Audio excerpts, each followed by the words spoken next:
하나님께서 당신 자신을 나는 스스로 있는 자다라고 말씀했는데 그 대목에 대한 각주에 그 대목을 나는 나다 이렇게 번역을 해놨습니다. 그래서 제목을 그렇게 정해봤습니다. 지난번 말씀에서 하나님께서 그러니까 출애굽기 3장 1절에서 12절 말씀에서 저는 주일 말씀에서요 하나님께서 모세를 부르시는 장면이었죠. 불꽃 가운데서 미디안 광야에서 자기 장인 이드로의 양을 치던 모세가 어느 곳에 도착했을 때 타도 꺼지지 않는 가시떨기를 발견하고 그 불꽃 앞에 갔다가 거기서 하나님을 만나게 되죠. 하나님께서 거룩한 땅이니 네 신을 벗으라 라고 하나님이 말씀하셨고, 그래서 하나님께서 하나님과 대면이 이루어지는데 하나님께서 당신을 조상의 하나님이라고 소개하시면서 내가 이스라엘 백성들, 애굽에서 노역에 시달리고 있는 이스라엘 백성들의 그 고통을 보고 들었다. 그래서 내가 내려가서 그들을 구원하려고 한다. 그러면서 모세에게 네가 가라. 네가 가라. 그리고 모세가 그 말을 듣고 이제 가기를 주저하는 모습을 보고서 내가 무엇이기에 가겠습니까? 라고 하는 모습을 보고 하나님께서 내가 너와 함께 있으리라 이렇게 말씀하시죠. 모세 말 내가 누구이기에, 그런데 하나님의 말씀 내가 반드시 너와 함께 있으리라 이런 말씀으로 지난 주일 말씀 즉 12절 말씀까지 해서 끝났습니다. 자, 그런데 하나님께서 내가 너와 함께 있으리라 라고 말씀하셨는데도 불구하고 오늘 말씀 13절 첫머리에 보면 모세가 내가 이스라엘 자손에게 가서 이르기를 너희 조상의 하나님이 나를 보내셨다 이렇게 말하면 그러면 이들이 그 말을 고지 듣겠습니까? 라고 하면서 13절 하반절에 이렇게 말씀하세요. 다 같이요, 시작. 그들이 내게 묻기를 그의 이름이 무엇이냐 하리니 내가 무엇이라고 그들에게 말하리이까. 아멘.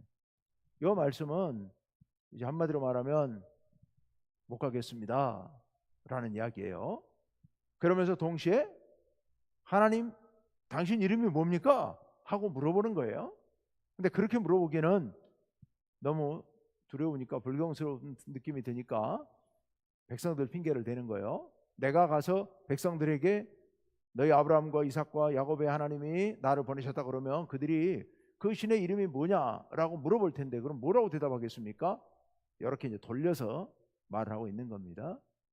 근데 이게 그냥 단순히 모세가 핑계대는, 가기 싫으니까 핑계대는 이야기만은 아닐 수도 있습니다. 왜냐하면 그 당시 다신교 사회였기 때문에 애굽에는 수많은 신들이 있습니다. 앞으로 이제 제가 좀 나가면서 그런 얘기 하겠습니다만은 수많은 신들이 있는데 그 신들에게 다 이름이 있어요. 신들에게 이름이 있습니다. 그 이름은 그냥 아무렇게나 부르기 좋으라고 붙인 이름들이 아니고 그 신들의 본질을, 본성을 잘 담고 있습니다. 나타내주고 있습니다. 그렇기 때문에 이름이 굉장히 중요하죠. 우리나라 이름들에, 우리들 이름에는 여러 가지 의미를 담기도 하고 그러지만 사실은 그냥 좋은 말을 갖다가 적당한 이름 갖다 붙이죠. 그런데 이스라엘 나라 사람들이든 어떤 땅 이름이든 이름 짓기를 굉장히 좋아하는데 어떤 특별한 의미가 있는 일이 있을 때, 의미 있는 일이 있을 때 이름을 새롭게 지어서 붙여줍니다. 기존에 이름이 있어도 그 이름을 바꾸기도 하고 그 이름을 지어서 부르기도 합니다. 왜냐하면 그 의미를 잊어버리지 않기 위해서요. 그 당시 문자도 없었기 때문에, 또 문자가 있어도 아는 사람도 없었기 때문에 그 지명 또는 어떤 장소 이름, 또 신의 이름, 누구 이름, 이 이름을 부르면서 그 일들을 기억하고 이랬던 거죠. 여기 이름 안에는 그 본질 그리고 개성, 여기 다 담겨 있는 겁니다. 그래서 모세가 묻습니다. 하나님 이름이 뭡니까? 이게 하나님은, 여기서 하나님은 신이라는 뜻이에요. 하나님 이름이 뭡니까? 이것을 이렇게 돌려서 물어본 겁니다. 자, 그러자 하나님께서 14절에서 이렇게 말씀하시죠. 다 같이요, 시작. 하나님이 모세에게 이르시되 나는 스스로 있는 자이니라. 또 이르시되 너는 이스라엘 자손에게 이같이 이르기를 스스로 있는 자가 나를 너희에게 보내셨다 하라. 아멘. 예. 나는 스스로 있는 자니라. 이 번역이 너무 어려워가지고 이것 때문에 굉장히 많은 의견들이 있습니다. 에흐에, 아셀, 에흐에 이렇게 돼 있어요, 원문에. 근데 그 뜻이 일반적으로 쓰이지 않는 말이다 보니까 그 뜻에 다른 데서 좀 쓰이고 이래야 이게 이런 뜻이었구나라는 걸 찾아낼 수 있는데 그 뜻을 찾아내기가 참 어렵습니다. 그래서 우리 각주에도 보면 나는 나다. 여기 나는 스스로 있는 자니라. 이게 이름 같기도 하고 아닌 것 같기도 하고 뭐 그렇습니다. 이게 굉장히 중요한 그런 말씀인데요. 이제 헬라어 성경 번역을 할 때 고대에 예수님 당시 예수님 좀 직전이에요. 좀 전에 알렉산드리아 애굽에 있는 알렉산드리아에서 히브리어 성경을 헬라어로 번역을 했어요. 그게 이제 헬라어 성경인데 그때 여기 나는 스스로 있는 자 이렇게 번역이 되는 통에 지금 이제 거의 그렇게 번역을 많이 해오고 있습니다만은 사실은 그게 정확한 이름인지에 대해서는 학자들 간에 의견이 아주 분분합니다. 15절 말씀을 보고 한꺼번에 제가 설명을 드릴게요. 15절 다 같이요, 시작. 하나님이 또 모세에게 이르시되 너는 이스라엘 자손에게 이같이 이르기를 너희 조상의 하나님 여호와 곧 아브라함의 하나님 이삭의 하나님 야곱의 하나님께서 나를 너희에게 보내셨다 하라. 이는 나의 영원한 이름이요 대대로 기억할 나의 칭호니라. 아멘. 마지막 두 줄에 보시면 이는 나의 영원한 이름이다. 대대로 기억할 나의 칭호다 라고 말씀하세요. 하나님의 변치 않는 이름, 그걸 말씀하시는데, 근데 셋째 줄에 보시면 너희 조상의 하나님 여호와라는 단어가 나옵니다. 여호와. 사실 하나님의 이름으로, 우리가 믿는 하나님의 이름으로 가장 많이 쓰이는 단어가 바로 이 여호와입니다. 여호와. 여호와. 이것도 이제 오래전에 이게 고문서 번역하는 것들이 좀 익숙치 않았을 적에 여호와라고 이제 번역을 하다 보니까 이렇게 돼 있습니다만은 요즘 이제 음성학자들이 깊이 연구해 본 결과 야훼라고 발음한 것이 거의 맞을 것이다라고 봅니다. 왜 이 여호와 이게 어떻게 읽는지 글자는 있었는데 발음을 잃어버렸거든요. 발음을 잃어버렸다가 지금 이제 와서 요즘 학자들이 다시 연구해서 보니까 이게 야훼일 것이다 라고 보고 있습니다. 자, 어쨌건 여기 지금 하나님의 이름, 아까 앞에 14절에서는 나는 스스로 있는 자다. 그 각주에 보면 나는 나다. 또 여기 여호와, 이 이름이 영원한 이름이고 대대로 기억할 호칭이다, 칭호다, 이렇게 말씀하신 거예요. 자, 그러면 여기 아까 예후에, 아수엘, 예후에라고 하는 말, 또 여기 여호와, 이런 말들이 구체적으로 무엇을 의미할까? 이 의미를 찾기에 가장 적절한 말씀이 우리 지난 주일날 보았던 12절 끄트머리와 15절 끄트머리에 이거 추측할 수 있는 말씀이 나옵니다. 그 다음 말씀 한번 보실까요? 여기 지난주에 모세에게 하신 말씀 다 같이 읽습니다. 시작. 하나님이 이르시되 내가 반드시 너와 함께 있으리라. 나를 너희에게 보내셨다. 아멘. 이 두 구절이 아까 하나님의 이름, 나는 스스로 있는 자라고 번역된 그 이름의 진짜 의미를 나타내는 말일 것으로 거의 학자들이 요즘은 다 동의하고 있는, 대부분이 동의하는 내용입니다. 나는 반드시 너와 함께 있으리라. 근데 모세가 어디 있어요? 지금은 미디안 광야에 있죠. 근데 여기서 너와 함께 있으리라는 말씀은 문맥상 어디에 함께 있다는 말씀이에요? 애굽의 동족들에게 갈 때, 그리고 바로에게 갈 때 그때 함께 있으리라 라고 말씀하시는 거고, 또 네가 이스라엘 백성들을 데리고 애굽을 나와서 가나안 땅으로 갈 것이다, 약속의 땅으로 갈 것이다. 근데 그때 갈 때도 같이 가신다, 그런 의미입니다. 여호와 하나님의 이름, 여호와 하나님 이름의 의미가 아까 예후의 아수엘 예후의 이 말의 의미는 바로 이런 의미를 담고 있을 것이다. 너희가 어디에 있든지 함께 있는 분. 사실 이게 동사가 명사가 아니고 동사예요. 하나님 이름이 동사로 설명이 돼 있어요. 그러니까 하나님은 누구냐? 우리가 어디를 가든지 함께 하신다. 이게 하나님의 이름이라는 겁니다.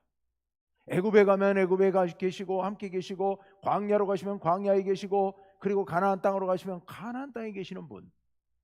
근데 애굽에서 지금 이스라엘 백성들 왜 애굽을 모세를 보내면서 또 가시겠다고 하시는 거예요? 그 전에 하나님께서 내려오셨어요. 왜 내려오신 거예요? 이스라엘 백성들이 애굽에서 핍박받고 고난당하고 고통당하고 있으니까요. 고통당하는 사람들이 있을 때, 억압받는 사람들이 있을 때, 또 포로된 사람들이 있을 때, 그런 사람들에게로 다가가시는 하나님. 가서 뭐 하시는데요? 가서 이스라엘 백성들을 해방시키시고 그들에게 자유를 주시고 새로운 나라를 건설하게 하시는 그런 하나님이요. 하나님은 어떤 분이냐? 하나님, 여호와 하나님의 진짜 이름의 의미는 바로 그런 거라는 겁니다. 누군가가 억압당하고 고난당하고 핍박당하고 어려움 속에 울부짖고 있을 때 그들에게로 다가가시는 분, 이분이 하나님이시고, 그들을 그 억압 속에서, 압제 속에서 해방시키시는 분, 그리고 그들을 나라로, 즉 하나님의 나라로 가서 자유와 평화와 행복을 누릴 수 있도록 인도하시는 분, 그러도록 내내 그들과 함께 하시는 분, 그분이 바로 여호와 하나님이시라는 겁니다. 스스로 계신다, 나는 나다라는 말씀이 나는 너희와 함께 있을 것이다, 이게요. 다시 가만히 생각해 보면 아까 말씀드렸던 것처럼 굉장히 활동적인 의미를 갖고 계십니다. 하나님은 가만히 계시는 분이 아니고요. 당시 사람들은요, 당시 그 근동 사람들은 신은 어느 지역의 신 이렇게 인식되고 있었습니다. 그래서 애굽에 가면 애굽의 신을 섬겨야 되고, 가나안에 가면 가나안의 신을 섬겨야 되고, 바벨론에 가면 바벨론의 신을 섬겨야 된다고 생각했습니다.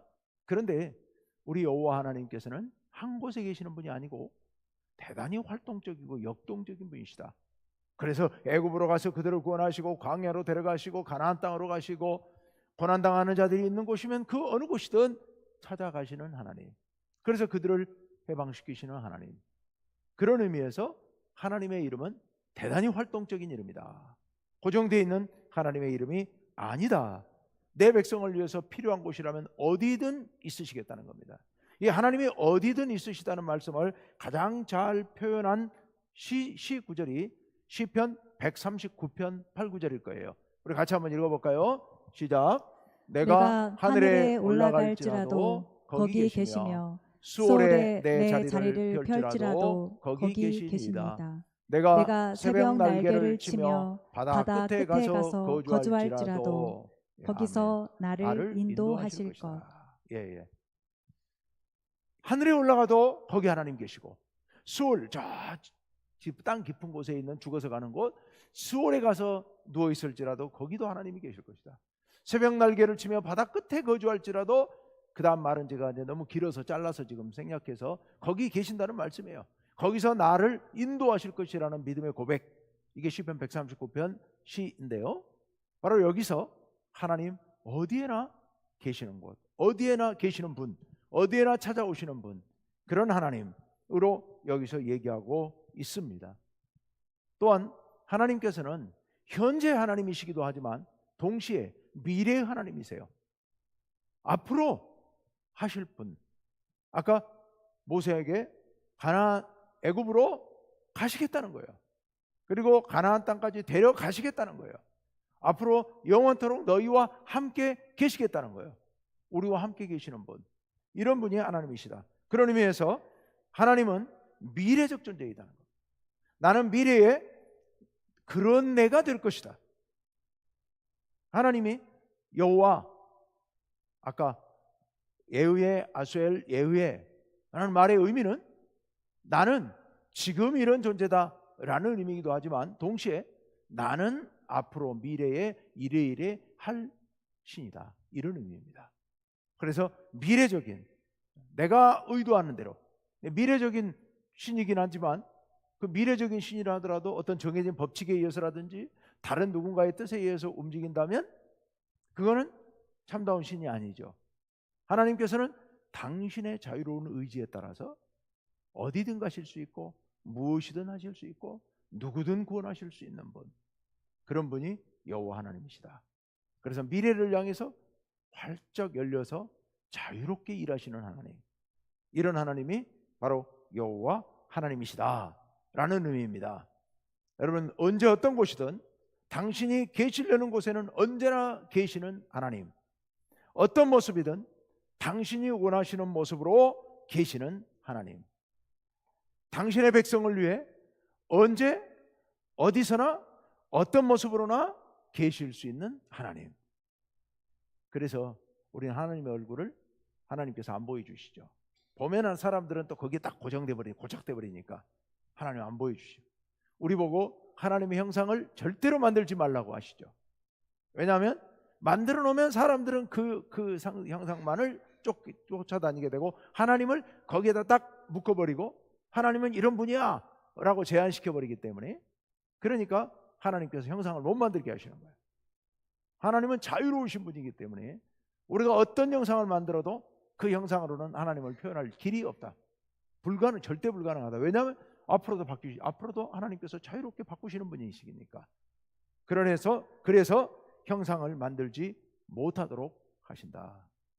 이 말씀을 들으면서 이 형상을 못 만들게 하신다, 이 말씀을 생각하면서 여러분, 그렇다면 어쩌면 우리들도 가끔은 하지 말아야 될 것을 하고 있는 건 아닌가.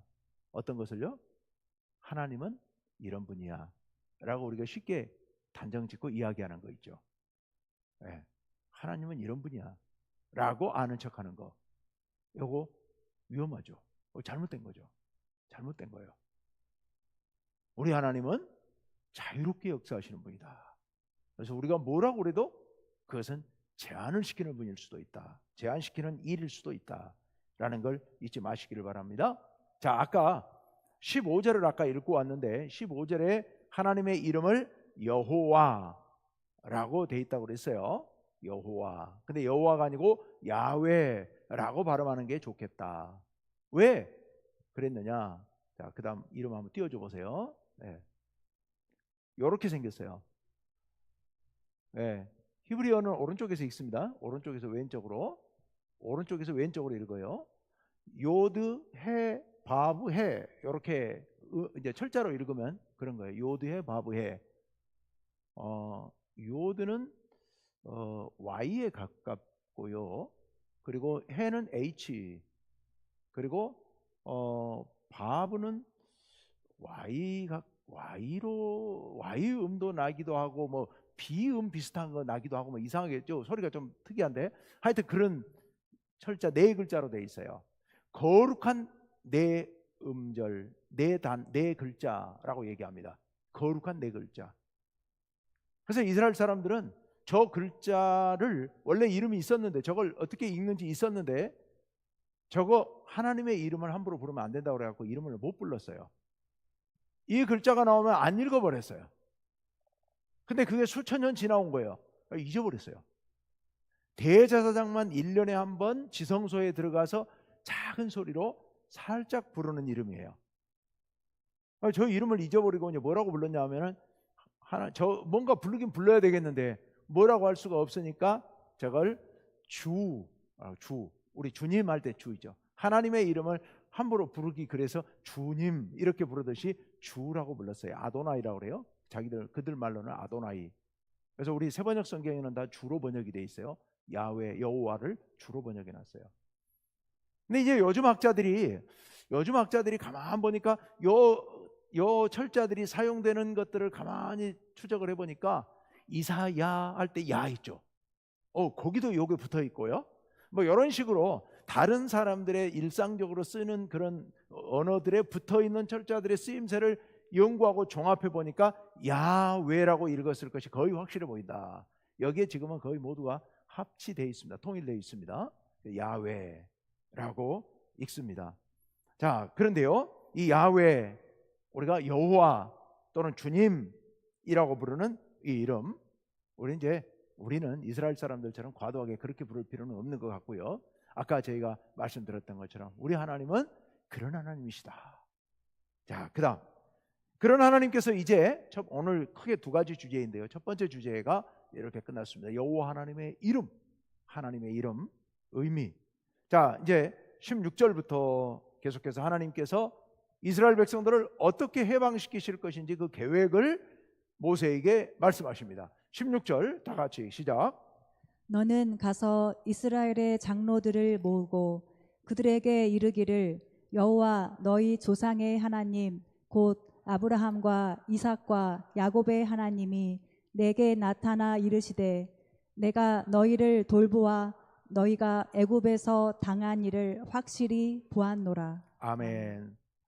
첫 번째, 하나님께서 모세에게 할 말을 두 대상에게 할 말을 주셨어요. 첫째는 장로들에게, 요거 이스라엘 사람들, 히브리 민족, 히브리인들.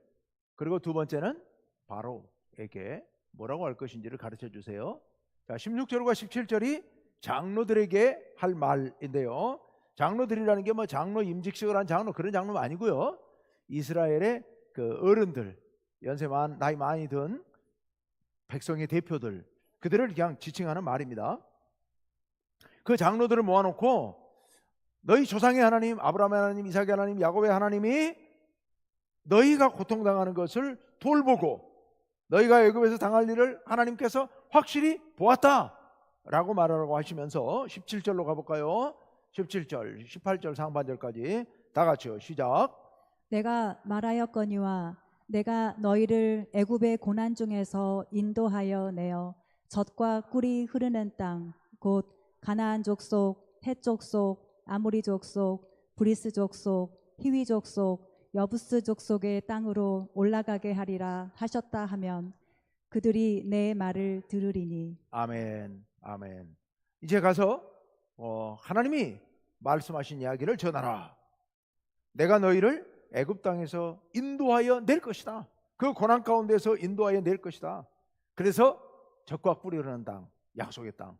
여기 젖과 꿀이 흐르는 땅이라는 게 무슨 소리냐? 목축을 해서 그 양이나 소의 젖을 짤 수 있는 땅, 이런 뜻이에요. 목축이 되는 땅. 그리고 꿀은 뭐 벌, 양봉 이런 뜻이 아니고요. 그 당시 사람들이 그 곡물을 가지고 만든 그 이제 뭐라 그러더라, 그 음식 조리할 때 넣는 그 설탕, 인조 설탕 있잖아요. 그런 거 제가 요즘 쓰는 이름을 제가 까먹었는데, 하여튼 그런 거, 그런 것을 만들어 먹는 땅, 이런 의미입니다. 그런 땅. 그래서 젖과 꿀이 흐르는 땅, 곧 가나안 족속, 헷 족속, 아모리 족속, 브리스 족속, 히위 족속, 여부스 족속. 기르가스 족속이 하나 빠졌어요. 7 족속인데 필요에 따라서 7개 다 안 쓰고 5개 쓸 때도 있고 6개 쓸 때도 있는데, 여기가 빠지고 저기가 빠지고 그래요. 앞으로 여러분 계속 반복해 나오는데요. 7 족속이에요. 가나안 땅에 살고 있었던 원주민들. 자, 그들이 살고 있는 땅으로 너희를 올라가도록 내가 인도할 것이다 라고 하나님께서 말씀하십니다. 그렇게 하면 그 장로들이, 즉 이스라엘 백성들이 네 말을 들을 것이다 라고 말씀하십니다. 그러면서 이제 18절에 가서 시작이 되는데, 18절 그 다음 말씀부터입니다. 다 같이요. 시작.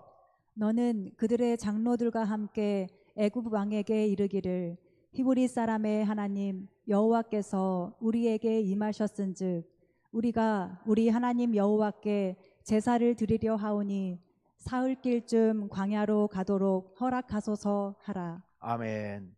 예, 장로들과 함께 누구한테 가라? 애굽 왕에게 가라. 그래서 히브리 사람의 하나님, 여기 히브리는 이스라엘 민족들을 지금 얘기하는 거예요. 근데 의미는 좀 다릅니다.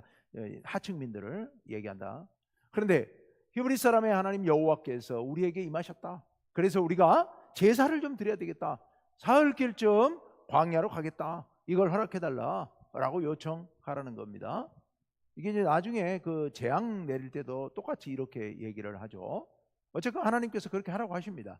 하나님께서 그렇게 하라고 하셨어요. 그리고서 이제 19절로 갑니다. 19절 다 같이요.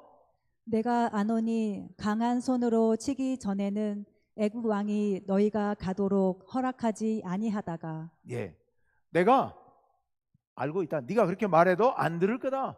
내가 강한 손으로 그들을 치기 전에는 허락 안 할 것이다. 20절 시작. 내가 내 손을 들어 애굽 중에 여러 가지 이적으로 그 나라를 친 후에야 그가 너희를 보내리라. 아멘. 바로 이 반응을 다 알고 계시죠. 그래서 내가 강하게 그들을 쳐야만, 이적으로 쳐야만 결국 듣고 보낼 것이다 라고 말씀하십니다. 자, 21절 다 같이요. 내가 애굽 사람으로 이 백성에게 은혜를 입히게 할지라 너희가 나갈 때에 빈손으로 가지 아니하리니. 아멘.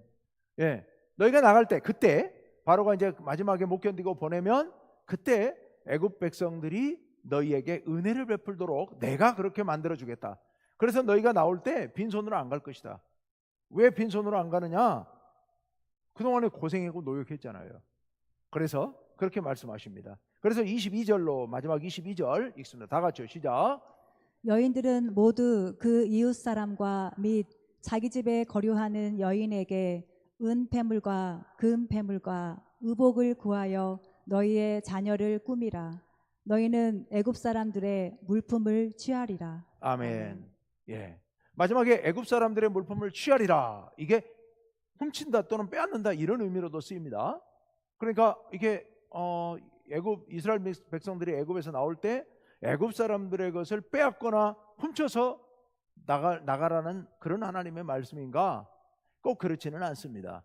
여기서 취하리라 요 말씀 사실은 창세기 15장 14절에 이미 하나님께서 아브라함에게 약속하셨어요. 횃불 언약 때 지난번에 말씀드렸죠. 이스라엘 백성들 너희가 애굽에 내려가서 어떤 나라에 가서 400년 동안 노예 생활을 할 것이다. 그리고 큰 민족이 되어 나오게 될 것이다. 그때 너희가 내 자손이 큰 재물을 이끌고 나오리라 라고 아브라함에게 하나님께서 약속해 주신 말씀이 있습니다. 그리고 나중에 보면 출애굽기 12장 끝에 가서 보면은 그 하나님께서 애굽 사람들의 마음을 움직여서 이 이스라엘 민족들이 달라고 하는 대로 다 주도록 그렇게 하셨다라는 대목이 실제로 뒤에 가면 나오게 됩니다. 자, 그런데 왜 달라고 그러고 왜 그걸 받아가지고 오도록 그렇게 하셨느냐? 그동안에 이스라엘 백성들이 애굽에서 강제 노역에 오랫동안 시달렸기 때문에 그 노동의 대가를 받아오게 하신 것이죠. 또한 다른 한편으로 그 당시 그쪽 사회의 문화는 집에서 일하던 노예를 해방시킬 때가 있습니다. 노예를 해방시킬 때는 이 노예들이 가서 정착할 수 있도록 정착금을 주는 게 관례입니다. 그래서 이스라엘 백성들이 애굽에서 종처럼 노예처럼 그동안에 오랫동안 일했기 때문에 그들이 나가서 정착해서 살아갈 수 있도록 정착금을 주는 것 그런 의미로도 해석할 수 있겠는데 어쨌건 그것들을 주도록 하나님께서 만들어 주신다. 그래서 이스라엘 백성들은 그것을 가지고 나오게 하셨다라는 말씀입니다. 자, 오늘 말씀 한번 정리해 봅시다. 오늘 말씀 모세가 하나님께 하나님의 이름을 물어볼 텐데 뭐라고 할까요? 그때 하나님께서 당신의 이름을 말씀하십니다. 그러면서 네가 가서 장로들에게 이야기해라. 내가 이렇게 이스라엘 백성들 너희들의 고통을 보았고 인도하여 낼 것이라고 말을 전하라. 그러면 그들이 들을 텐데 그때 장로들과 함께 바로에게 가서 사흘길을 가서 조상의 하나님 여호와께 제사 드리겠다고 얘기하라. 안 들을 것이다. 그러나 마지막에는 재앙을 내리면 그들이 보내게 될 것이고 그때 여러 가지 재물들을 함께 주게 될 것이다. 함께 가지고 나오라. 하나님께서 그렇게까지 말씀을 하셨습니다. 자, 오늘 말씀에서 가장 중요한 대목을 한번 같이 다시 한번 생각해 봅시다. 여호와 하나님, 우리가 믿는 하나님이 누구신가? 하나님은 언제 역사하시는 분? 언제나 어디에? 거기에 계시는 분. 거기에 계시는 분. 여기서 거기는 어디요? 압박받고 고통당하고 고난당하는 사람들이 있는 그곳에 계시는 분, 여호와 하나님.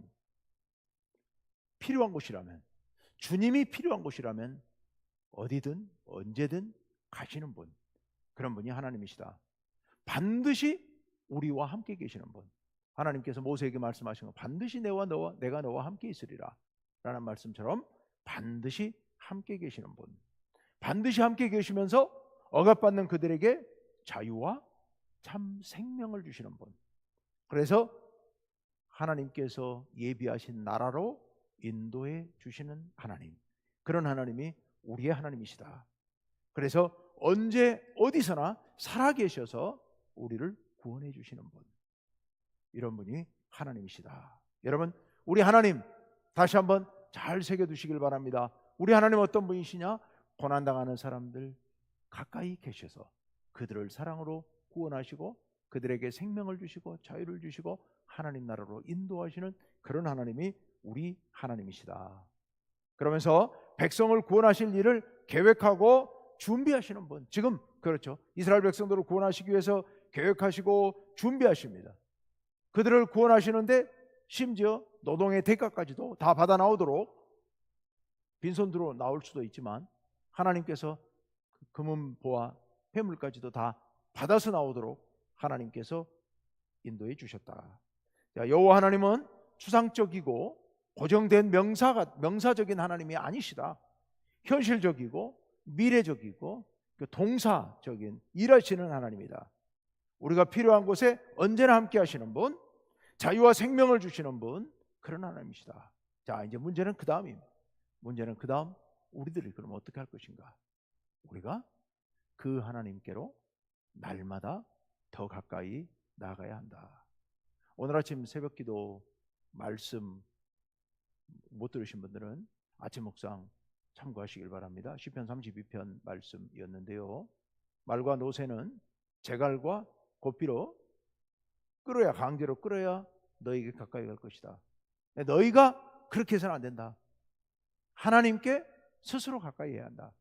스스로 가까이 해서 자기의 죄 있으면, 하나님과 우리를 갈라놓는 죄가 있으면 자복하고, 그리고 하나님 안에서 자유함을 누려야 된다. 은혜를 누려야 된다. 오늘 말씀 꼭 다시 확인해 보시고요, 우리가 하나님께로 가까이 가는 삶, 이런 하나님을 멀리하지 않고 스스로 가까이 나아가서 하나님을 만나고 하나님 안에서 자유와 생명을 누리는 그런 우리가 되어야 한다 라는 말씀 꼭 기억하시기를 바랍니다. 찬송가